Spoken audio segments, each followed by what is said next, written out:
Dispiras na sa pista sa amin. Dapat hindi ako papalaot ngayon.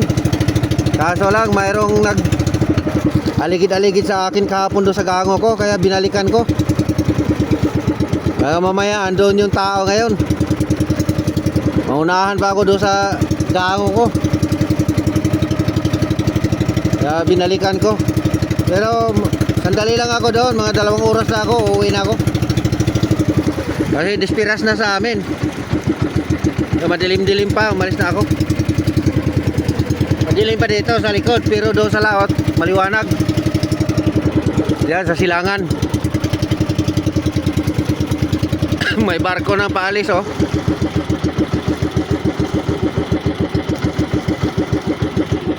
Yan, yung barko na yan, puno na yan. Papunta na yan ng China. Papunta na yan ng ibang bansa. Deliver na ng lupa. Galing yan dito sa dinagat, yung mga lupa na yan. Nakarga nila.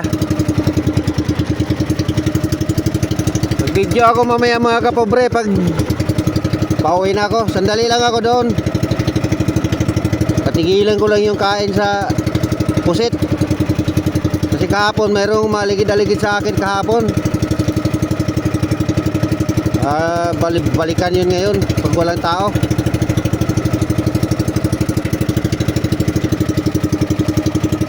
Mahirap yung mga tao dyan kasi hindi marunong magpagod. Pinagpaguran yung paghulog ng gango, tapos sila lang makinabang. Kaya imbis hindi ako papalaot kayo kasi dispiras na sa amin, napilitan talaga ako pumunta kasi baka puntahan yung gango.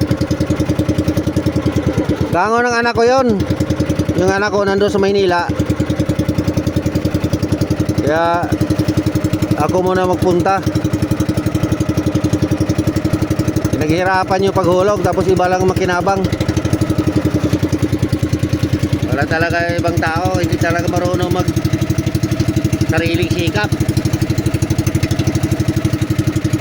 Ano yun, Kagais ang apelido nun. Ay, marami pa naman yan sila. Pag nalaman nyo nila na may laman, puntahan yan lahat. Kaya ubos ang laman ng gango mo pag daanan nila. Kaya siguraduhin ko lang ngayon wala nang kakain. Hanggang dito na lang mga kapobre. Thank you for watching.